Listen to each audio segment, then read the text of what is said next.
will call the regular meeting of the Hemet City Council, meeting of July 25th to order. Sarah, could I please have a roll call? Councilmember Brown? Here. Councilmember Meyer? Here. Councilmember Wright? Here. Mayor Pro Tem Persico? Here. Mayor Cruzak? Here. This evening, the invocation will be given by Jan Despain of the Hemet San Jacinto Interfaith Council, followed by the Pledge of Allegiance, which will be led by Councilmember Bonnie Wright. So would you please stand?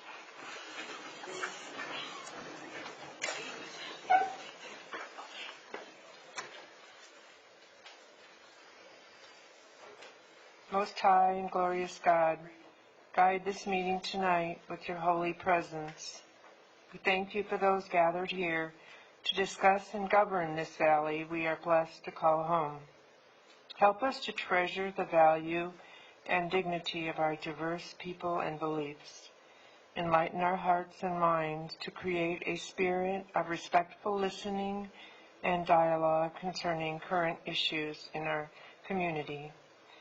Guide and animate this meeting as you assist our leaders and the good people here present to work together harmoniously to heal and renew our city into a safe and peaceful place to thrive and grow.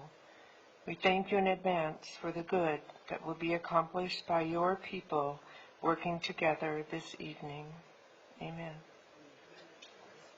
Please join me in the Pledge of Allegiance.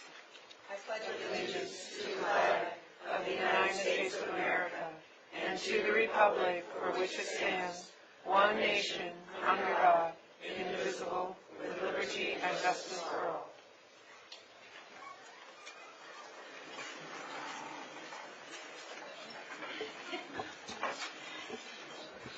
Thank you, and we will go right into City Council business.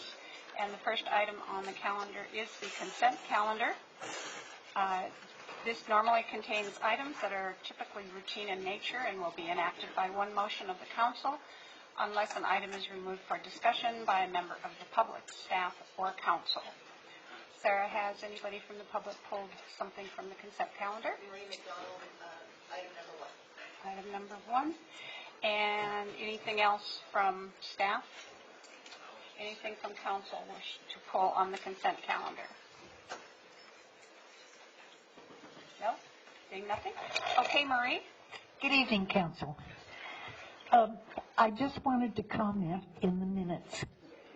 There were the names of the people who spoke out on various subjects, but there was no information on what they said, what subject they were addressing, and I think that's important information.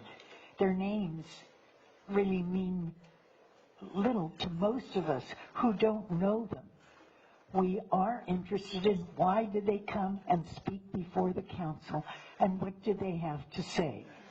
I don't think it's necessary to give an entire recap of what they said, but the subject matter on which they address the council, I think, should be given.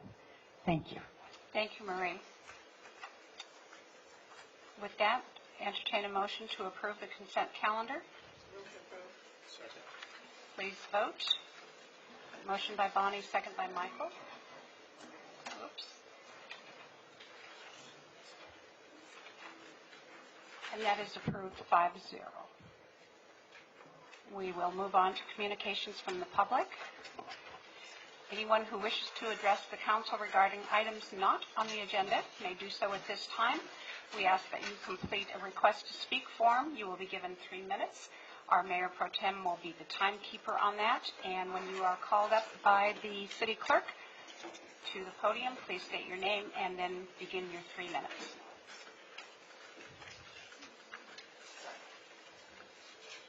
So your first speaker is Tom Austin, and Tom will be followed by Marie McDonald. Good evening, Council.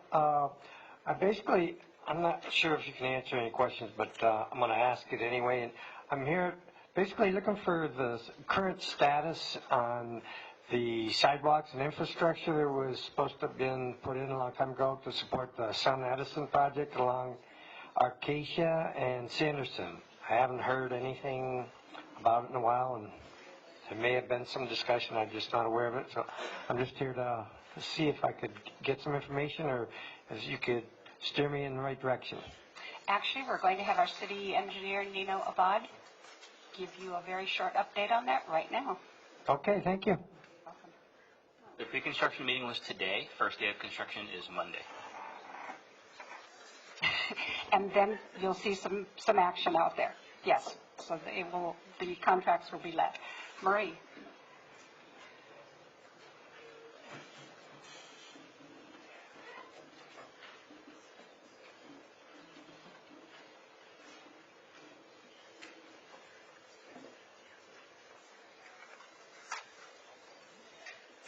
I'm here representing the homeowners of Hemet West Homeowners Association, and behind me is the president of our organization, Larry Grace.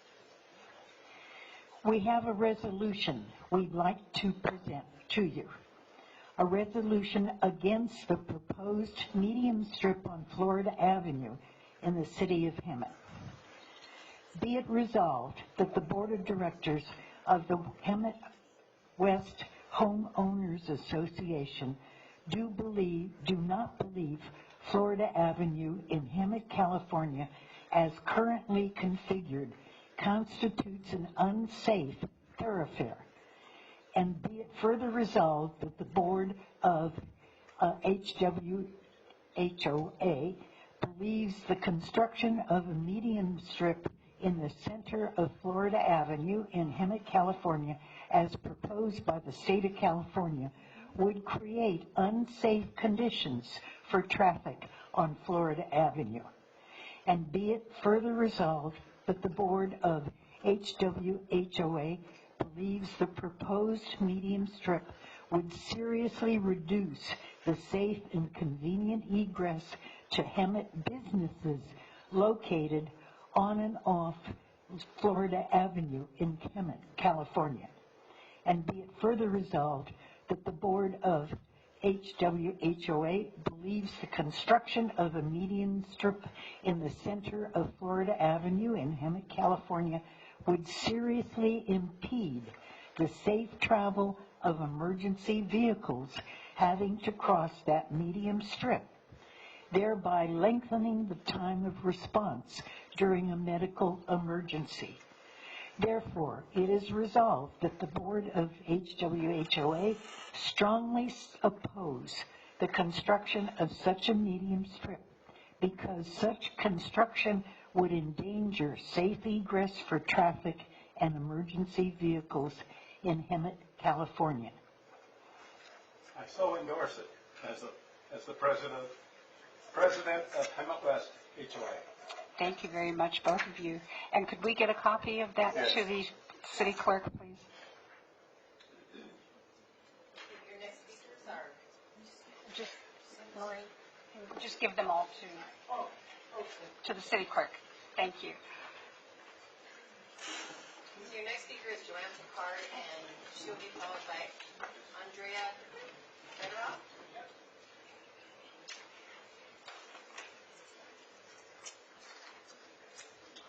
I'm not here to talk about anything to do with budget. I'm here to challenge you, members of the city council, to come out on Monday mornings to Pastor Steve's. He's organized a group of people to go out and clean up Hemet. I have only seen one member of the city council there. I swear to God, you people got to come out and meet the people out there. I think you'd get a better perspective of Hemet. And I challenge you. I'd like to see you out there, because I'm out there and we're watching you. Okay? Thank you.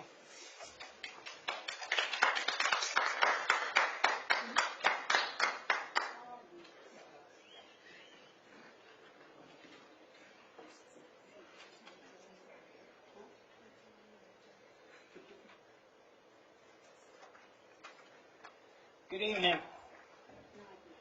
Mayor Krupa, City Council.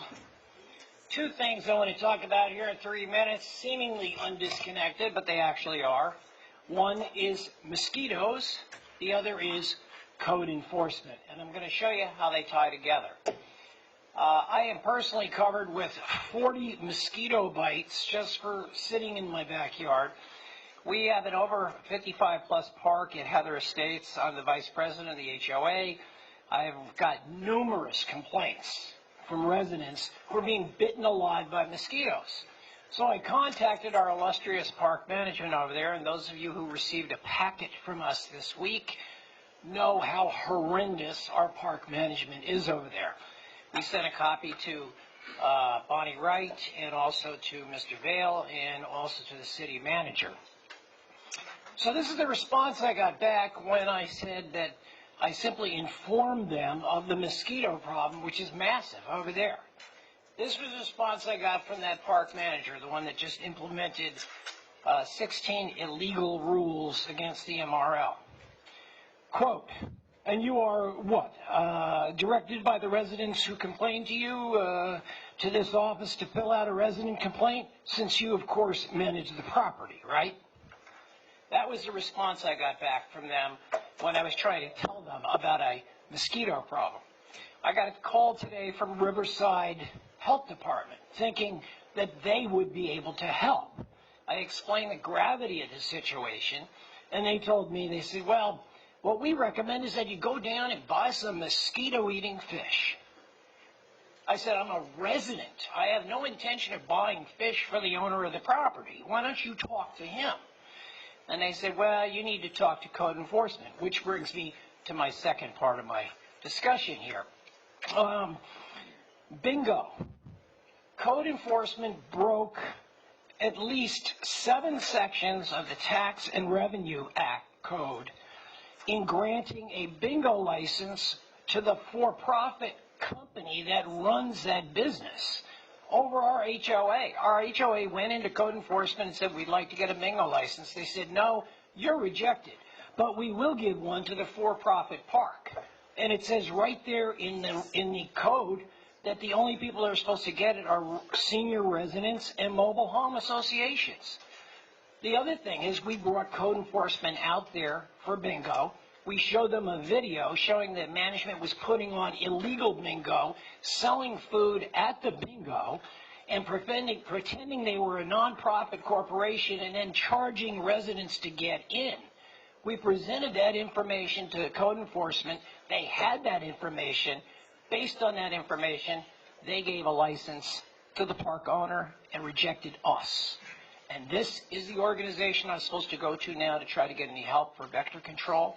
We're being eaten alive by mosquitoes, and I have zero faith that code enforcement will help us, because between you and me, I believe they're in the park manager's pocket. Thank you for your time. Thank you, Andrea. Next speaker. Your next speaker is Lawrence Miller, and he will be followed by Heather Barkley.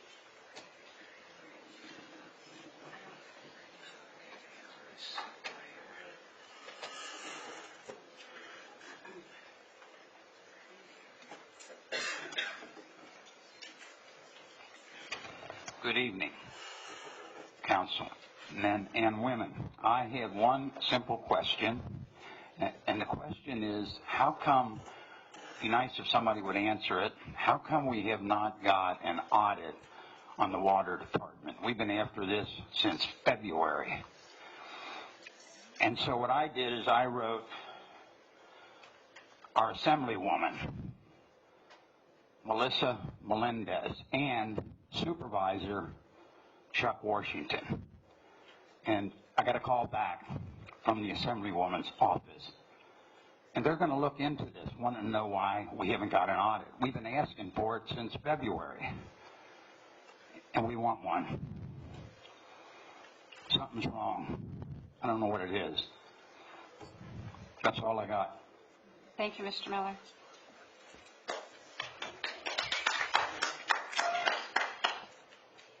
We have scheduled a presentation for an overview and a work study in front of the council on the water rate structure, the current water rate structure, for the meeting of September 12th. Okay. But will that be an audit? Will an audit come from that so that we can see what's going on, so that the people in Hemet can see what's going on? Well, we have a presentation scheduled at that time. 12th of September? Yes, sir. Okay.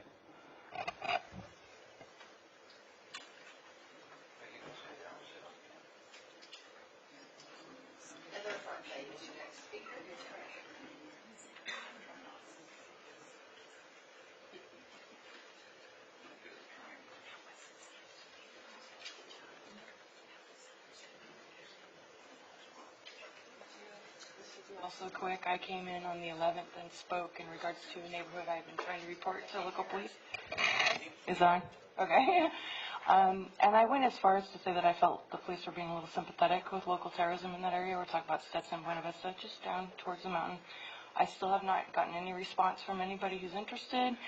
I've tried to come into the police station, told to leave, or they'll 5150 me, so it's still occurring. I have 2 new households I'm concerned about. Have witnessed a few other things. I don't have a vehicle, so I do walk a lot. You know, there's got to be something, and referring me back to the police may not be the answer. And again, it was in regards to what I put in as both criminal addresses and addresses that are moving either overnight within a very small area between Thornton and Stetson, off of Buena Vista, sometimes leaving their items behind, sometimes their children. So this is really serious. I do need some attention, and again, I've been 5150'd, I've been arrested, I've been turned away. I don't know if dispatch is having difficulties on their own. My phone is, you know, sometimes connecting, sometimes not. So it's been a little bit frightening. And as of the 11th, I still have not had anybody try to contact me. So the address is on there if you guys need to. I'm Keno on the graffiti, the black and white stripes. I tried to mention that before. So I have been reporting from Riverside for a very long time. This is an elevated risk for me. And the area I've noticed, you know, I haven't gotten any attention on. So I don't know exactly what they're doing and not doing, but I'm still seeing it. Okay? Thank you. Thank you very much, Heather. That's all? Okie dokie. And Lieutenant, could you talk with her, please? Thank you. We will now go on to discussion action items. Number 6, urgency ordinance granting automatic extension of time. Community Development Director Deanna Iliano. Good evening, Mayor and Council. At your last meeting, we had requests from a number of property owners who wanted to get the council's consensus about potentially having automatic extensions granted, as was done in the past, for conditional use permits and site development reviews. So what you have before you is the ordinance that would implement that. It's written as an urgency ordinance, so it would go in effect immediately, but it does need a 4/5 vote in order to be effective. And I'd be happy to answer any questions. We'd gone over it in some detail at your last meeting, but anything I can offer, I would be willing to answer. Any questions for Deanna? Yeah. Okay. So, what you want to do? We have a motion. We have a motion to approve. Yes. Right. I'll second that. We have a motion and a second to approve item number 6. Please vote.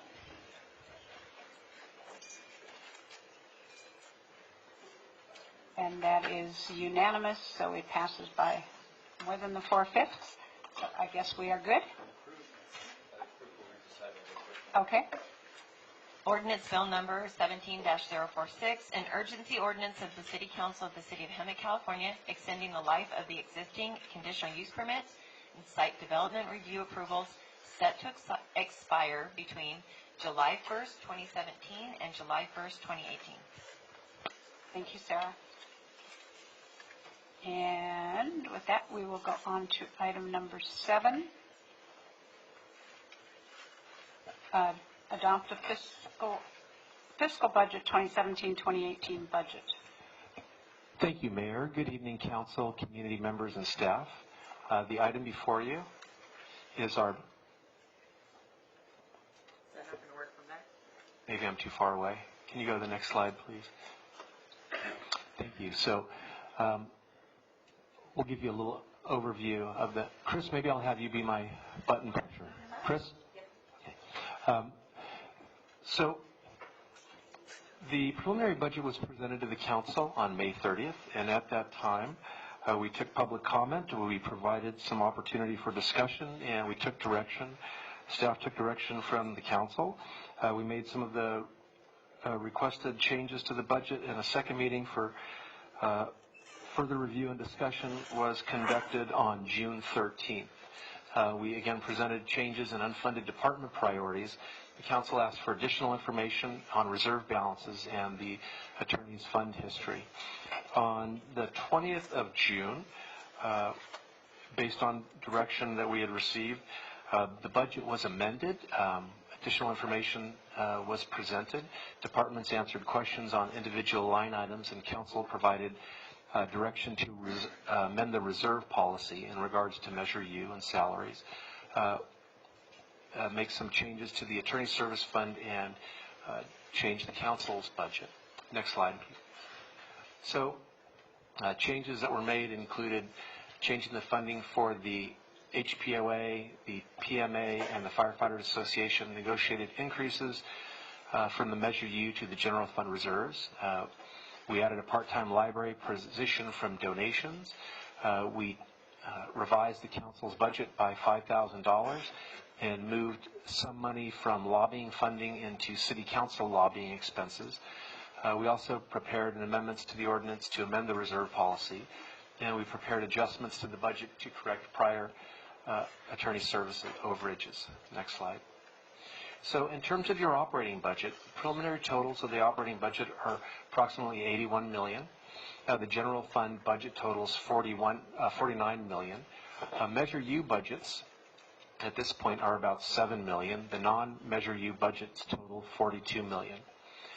Public safety totals a little over $31 million for 75% of the total general fund budget. And this exceeds the 72% public safety expenditure required by Measure U in the resolution. So in terms of the city's appropriation limit, this is something that is required by the California Government Code, that cities adopt a appropriation limit. We call it a GAN limit. It's an annual appropriation limit, and the calculation is based upon population growth and per capita income factors in the community. So it's a theoretical spending limit that really keeps cities in check, and our spending limit for the fiscal year would be $104 million. So we are far below that threshold. The budget subject to this limit totals $42 million, which is also well below the limit. Next slide, please. So our future actions will be operating budget should be updated along with other schedules, charts, and a budget message. Final budget document would be completed and posted. We would initiate the strategic planning process as directed by council.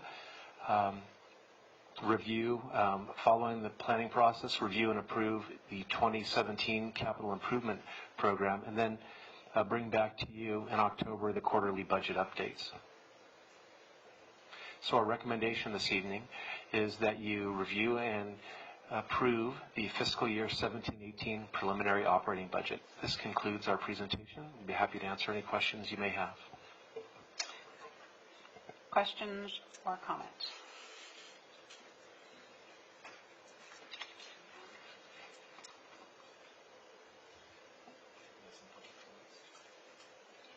To public comment? Let's take public comment first. So Mary Ann Darrowin, and she'll be followed by Black Grader.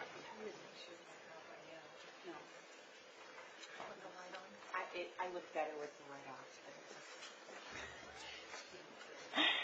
Hi. Thank you for once again standing up here. You know, I would think that you guys would get tired of seeing the same people stand up here and complain about the same complaints. However, the California State Auditor sent out a letter, and I think you guys probably just got it recently, I just got it, saying that you didn't really cover or do anything that you should have done when they audited you in August 30th of 2016 to May of 2017. And I'm just wondering why the letter wasn't written so Hemet could be taken off of the high-risk bankruptcy status, because all of you say that we're not high-risk bankruptcy, but yet city manager should be sending out a letter stating that we're not, and we're doing what we should be doing to get off that list. But as we received this letter stating that you're not complying with what the state audit asked you to do, we're still in the same situation. I mean, I would like to be able to come here and hear positive about what the city's doing. I mean, I'm out there working. I volunteer. I clean up on Monday mornings at 7 o'clock. I'm at the San Jacinto Senior Center, volunteering, food bank. I do it all. I do my part. And so I guess what we're asking is that you guys do your part. Because, frankly, I don't want to come here and complain about what you're not doing. I want to see you guys doing something positive, proactive. You know, I started with the water, and then I just learned more than I probably really wanted to know about this city.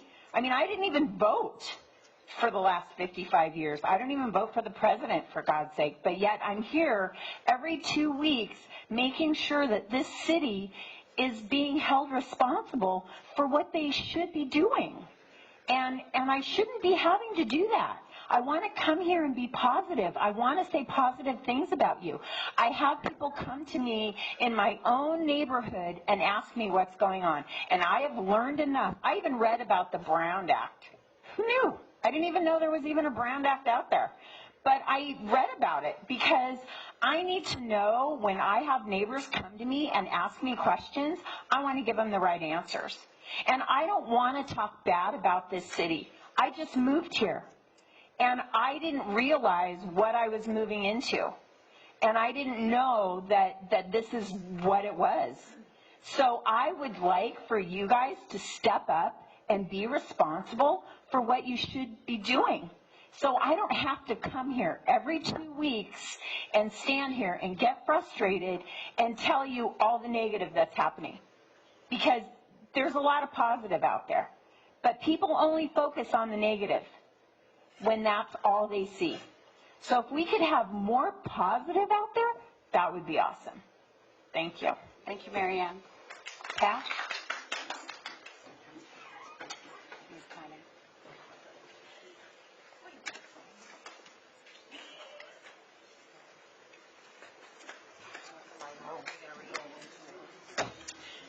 Good evening. I've also read the state auditor's report, and I'm very concerned how it directly affects our current budget. After a whole year, the city was unable to respond timely, and they did little to rectify the problems.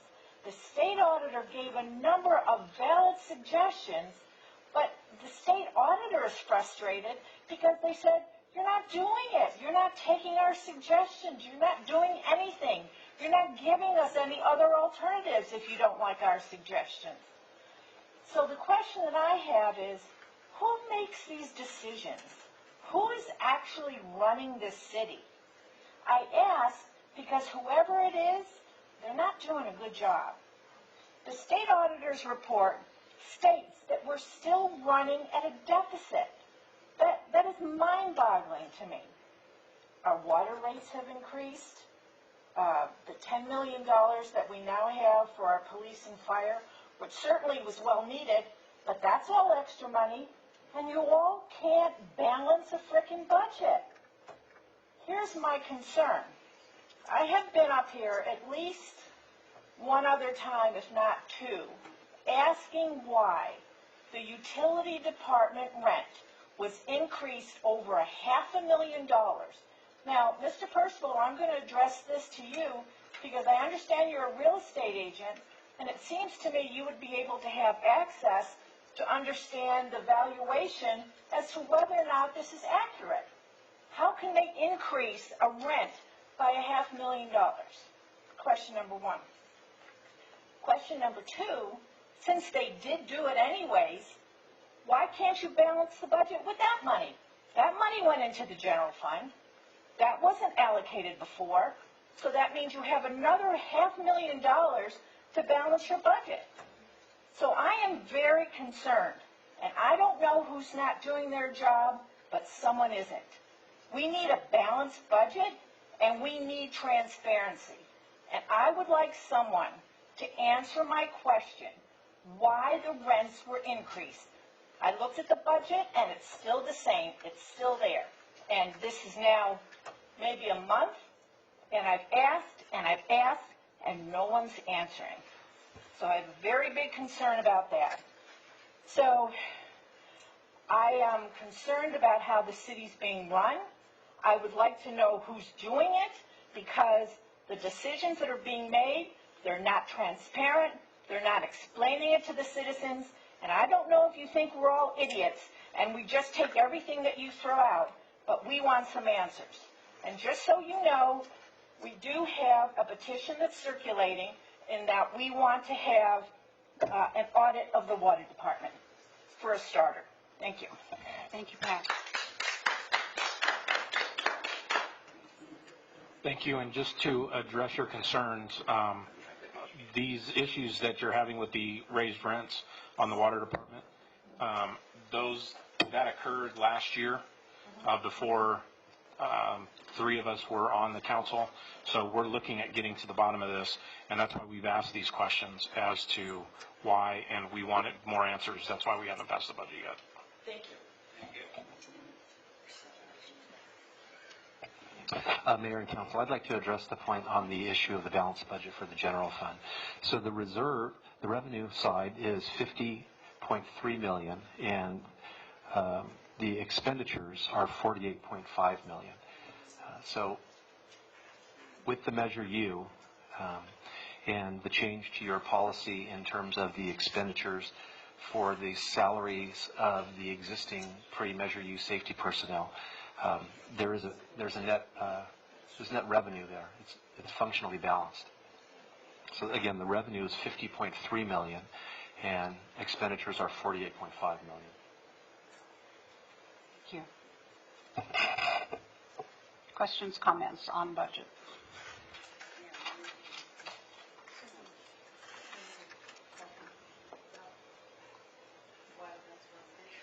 You know?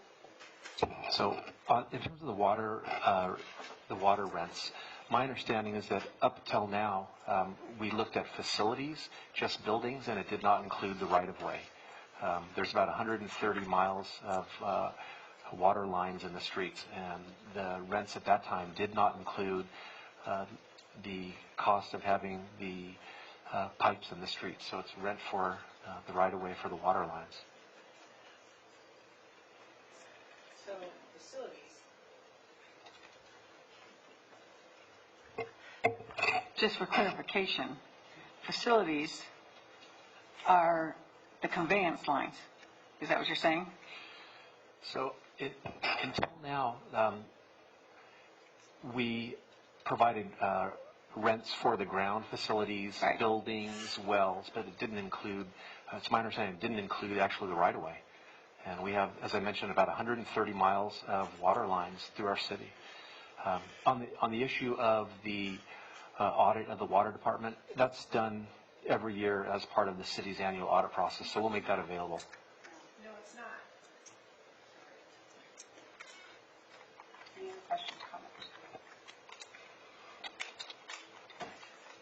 Yeah, I just wanted to have it made clear that the 500,000 rent is not what most people would perceive rent to be under normal circumstances. That water department, it includes everything, including assessments and such. So, and just as our investments were not audited, neither was the water department in our capper.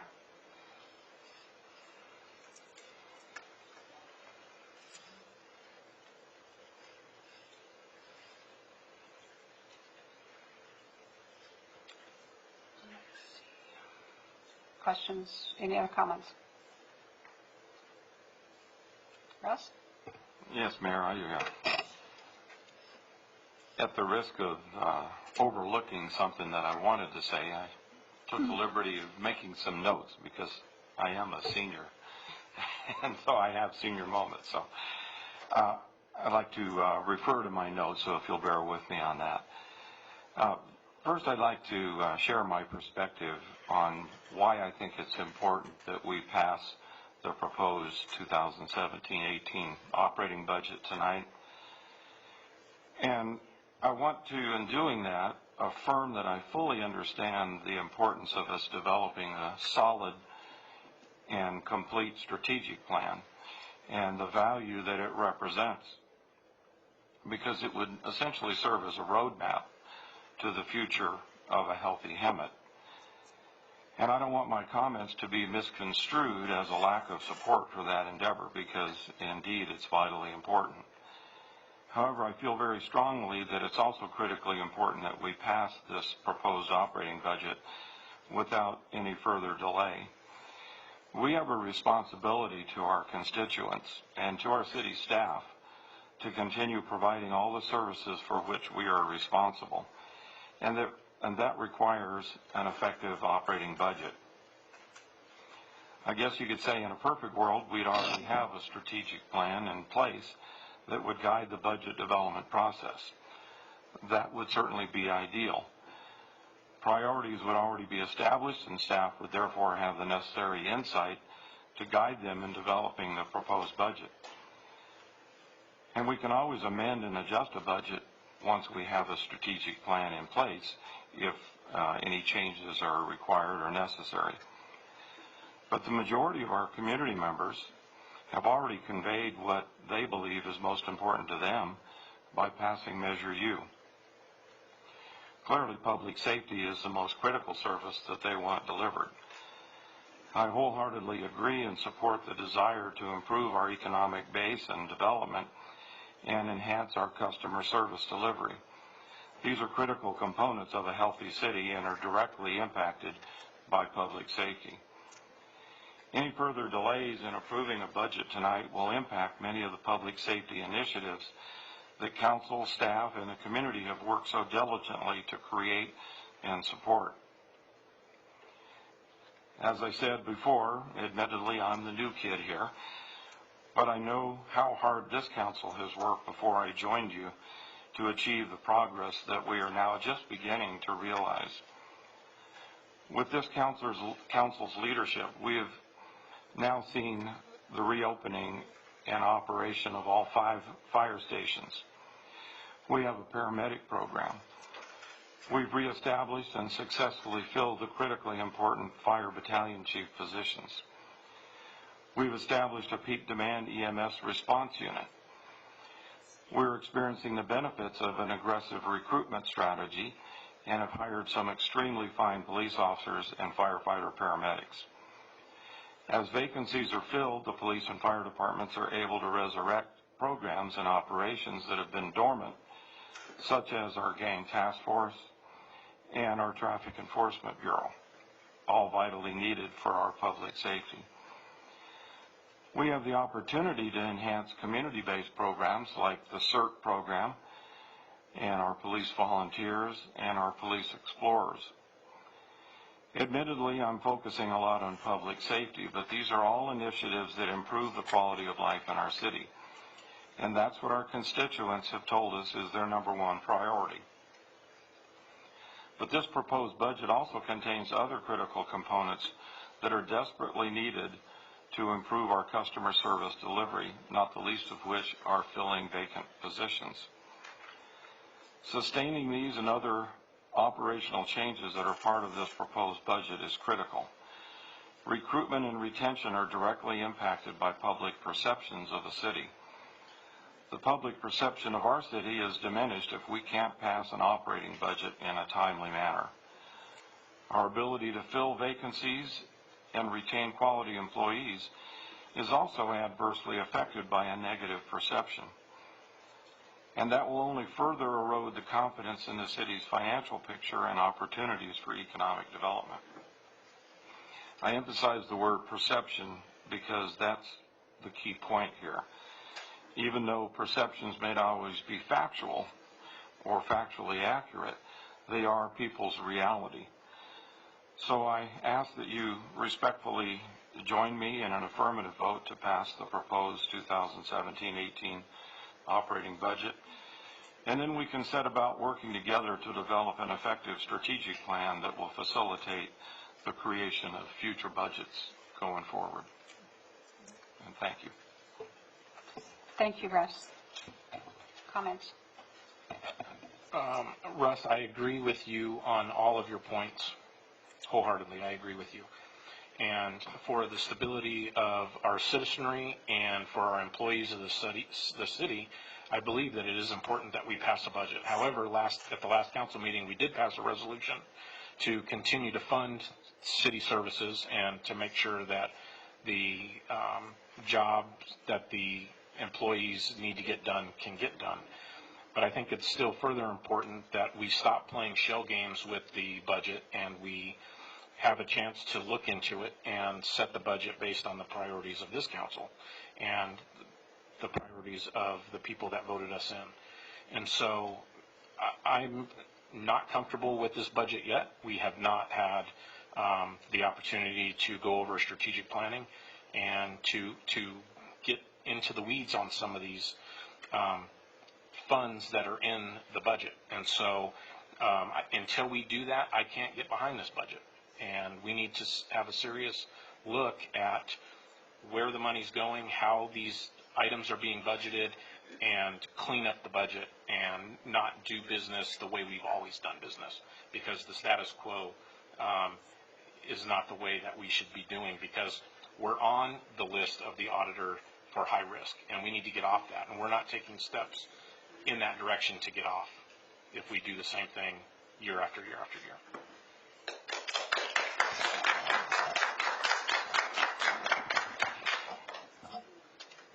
City Manager, maybe you can speak to the capital engineering department. We were supposed to go, straight across here, and we have over doubled our capital engineering department, mostly with salaries. And which page are you referring to? It's on page 98 in the budget document. Page 138 in the total document, electronic.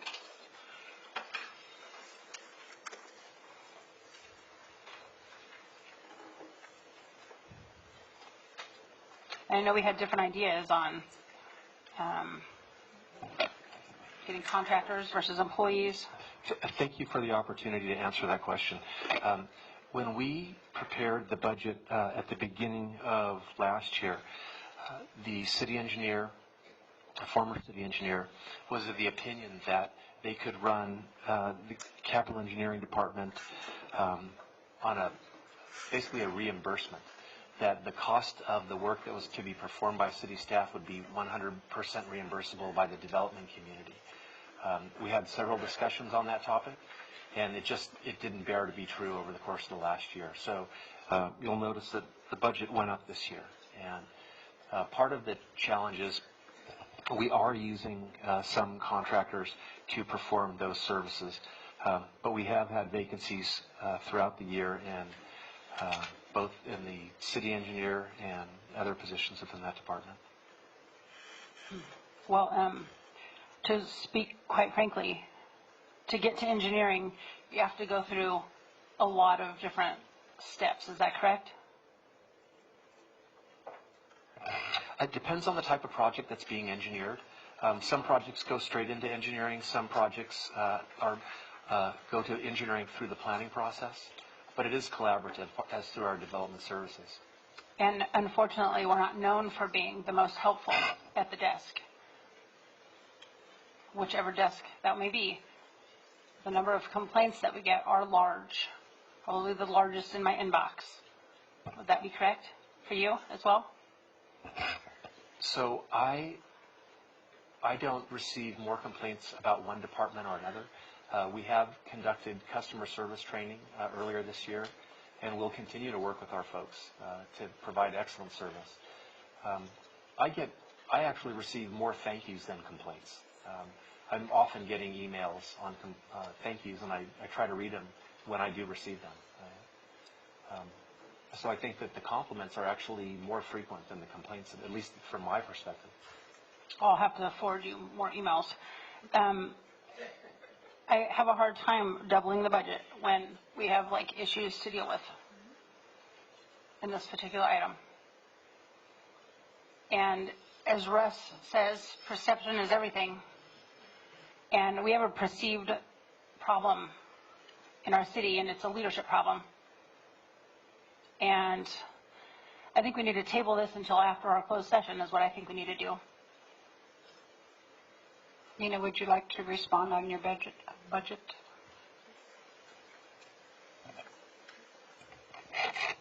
I actually didn't prepare the staffing budget. We had a city engineer for a short period of time who did the majority of that.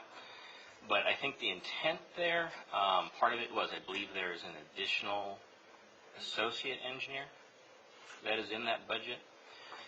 And I think what the city manager was correct. There was in prior budgets, there was a sense that the staffing costs could be recovered through, or nearly 100% from development and capital. But there are many things that we do that we cannot tie to a project, nor can I charge a developer for it. And I think the intent was to have that be more realistic. And then, therefore, if we have that budget as approved, and then we do end up being able to charge more time to projects or development projects just because we've gotten more of them, then theoretically we should be able to have a surplus at the end of the year if we're able to do that. I mean, I think, without flinching, at least 40% of our time we cannot charge directly to a project realistically, because we have trainings, meetings, just random resident complaints, assistance other departments, those kind of things. So that's probably some of the basis for that. And at mid-year, we did ask for additional funds, and that was part of the basis for that. So we have the 15 actuals, the 16 actuals. The 15 actuals are 439, the 16 actuals 423, and then we had our amended for 2017 was 292, and then we're asking for 728. I mean, could we leave it around, 450? I'm not sure I can answer that question without looking at that more. I did not prepare that budget, nor did I prepare the previous one.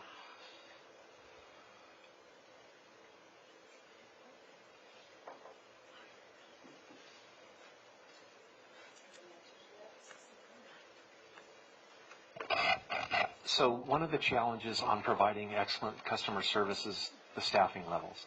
And we will have our new city engineer, director of engineering, coming on board in the middle of next month. It's my intent to bring a contract back to you on August 8th for our new city engineer. But at this time, even with the consulting that we're using when we external services, I think, as Nino mentioned, it's difficult for our folks to keep up with the workload. So one way to enhance our service level, and one strategy that we've proposed in the budget, is to provide for an assistant civil engineer. And that person will perform lower level tasks. You don't need a principal engineer to perform all of the tasks. And we think that by augmenting the staffing and bringing this third engineer on board, we think that it will help us to provide much better service to the community. Well, I just think we're lying to ourselves if we're saying flat line and we're over doubling it.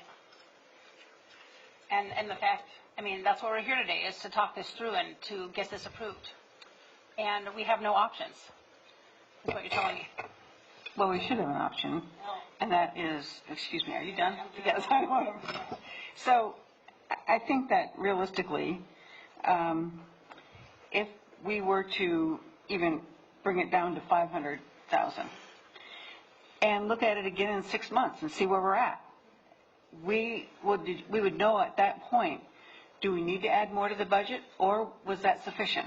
And was it within a comfortable amount that we could live with for the time being? So I think that what I don't want to do is we continue. I've never had an opportunity to be a part of the council where we have spent so much good time reviewing the budget, multiple meetings. That's never happened before to the extent that we've done it this year. And are there always going to be questions about some certain items? Absolutely. Nothing's going to be perfect. Do we all wish that, we didn't have a deficit? Of course. When economy gets better, I don't know where else we can cut, but we certainly can't cut staff anymore because we're down to the bare bones, and that does affect how we run business then, even to the extent of what we're doing now. So I think what we need to do for tonight is come up with a compromise as to how we can get through this so that it satisfies us to the point where we're not giving the bank, we're being conservative, and should we have to increase that amount at a later date for any given reasonable reason, then we can come back and look at it. But, I feel the same way about the attorney budget. So I don't want to approve 1.4 million. Can I approve something less? Yes. But, so we all have our issues, but it's all about compromise and coming back and looking at it again in a reasonable amount of time to decide whether or not are we on the right track, is there something more we can do, and move forward so that city departments can do their job. So I agree with you, Carly, that seems like an excessive amount, and we don't understand everything about what goes on in the department.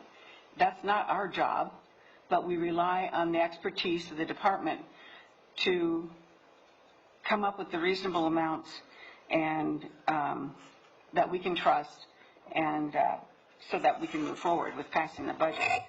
So it would be my recommendation that we drop that amount down a bit and be comfortable with the amount that we agree on and come back in 6 months and look at it again. To her point, they went over 27% this year, at least in our projections, and that hasn't been adjusted yet. Yeah, and I think part of that, we lost the city engineer, so he cashed out. And then I am normally just your capital improvement program manager. And so because of the additional duties I've been doing until we get a permanent replacement, I simply can't charge the project because I'm not working on those projects. I'm doing city engineer things, which I can't charge to. So you've gotten hit twice because of that on this budget. And that's kind of hard for me to project that happening in the future. And then we got another city engineer, and the same thing happened. So that's just a weird year.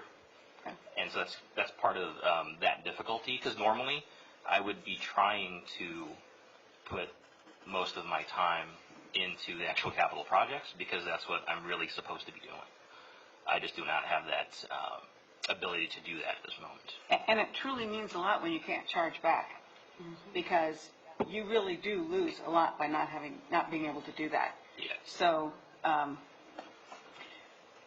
I hope as we go through these items that we're uncomfortable with, again, we can come to a consensus so that we can reasonably figure out how it is that we can move forward and still maintain our concerns and oversight. So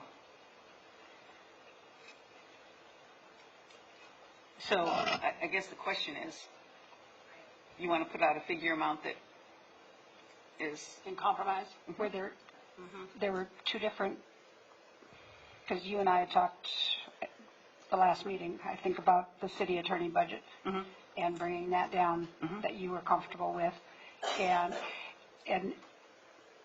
that's where I come from, is that approving a budget will get a couple of the programs and processes that we have talked about for some time now, get them started, but nothing is written in stone in a budget. And quite honestly, we've the last few years, we've had quarterly updates on budget. I would like to have that changed to, at least instead of a 15-minute report of here's the revenues, here's the expenses, we're right here, we're right there, to have a very in-depth work study, whether an hour or 2 hours, every quarter, looking through everybody's budget and saying, where are we? What are you now expecting? And that will come into that projected number that you've been asking for, because not everything is in when you come into the end of the monthly report, because something is encumbered, sometimes it's not, sometimes the paperwork hasn't come in, sometimes the RFP hasn't gone out, whatever it is, but as a council, keeping a much closer, in-depth eye on a quarterly basis on budget items and going through and just not micromanaging, but finding out, looking at it, being comfortable with exactly where we're going on the projects. And to Mike's comment on the programs and the strategic planning, absolutely. I mean, I would say there's probably when we do, and I think you're working on a date for a planning meeting in August. There are things that we have talked about that, you know, different priorities, different programs that we have as a council, cleaning up the city, the graffiti program, all of these things need to be in the forefront of things. These are going to get done. If we have to not trim that tree over there this year, then that tree's not going to get trimmed, but this sidewalk is going to be cleaned. Those types of things. And I think those are our decisions to make. Two things that I would like to touch on and maybe see adjusted in the budget. Okay, I'm going to write those down because we've got these two over here. We've got the engineering, capital engineering budget. But we need to, you know, I don't want us just to know about it. I want us to decide what that figure is. Right now, yeah. So that we can finish it and then go on. City Attorney and Mike, what are yours? Internal services and retiree medical. Oh, yeah. Okay, talk about internal services. Okay, so these internal services charges that are being charged to all these departments that inflate their budgets, why don't we, instead of, so I'm looking at like IT, for instance. So in the fire department, they have an internal services to IT, computers, and telephones for $172,500. Why don't we just take all these IT charges, put it into the IT budget, and that way it's not part of the fire budget or the police budget or public works budget or finance budget. It's part of the IT budget. It's what IT does. That would be the perfect world, Mike. I look at internal services as a way to not be 100% transparent in the budget. And that's what these internal services charges are doing, is they're making things less transparent. The other thing on these, I brought up at retiree medical. Why can't we have a separate budget for retiree medical so that it's not being charged to each department? Because it's not a department charge. Because if the police department were to go away, we would still have retiree medical charges that are being paid out of the police department. I think there should be a separate budget item for retiree medical, and all those retiree medical charges go in there. Because whether we have a police department, we have a fire department, we have a public works department, we're still paying that, whether those departments are there. And they're being charged in fire, police, public works, name the department, they're being charged. They need to have their own separate. Is that a reasonable option, Alex? I know we don't have our finance director here, but. Yeah, I would want to ask, it's logical on the face of the question. I would want to consult and make sure that that is a good approach. I think that when we have our next finance director on board, I think that's something that we'll talk about right away at the beginning. Let me preface this with, when we show our fancy pie charts that show the police budget in a pie chart, they don't see how much the city's paying in retiree medical because it's buried in the police department budget or the fire department budget. This way, it's brought out on its own so everybody can see it in your face, this is what we're paying. I honestly can't see why that could not be an option, because all you're really doing is adding a piece to the pie. I mean, it's a good question. And we've had the internal services conversation every year. Every year we talk.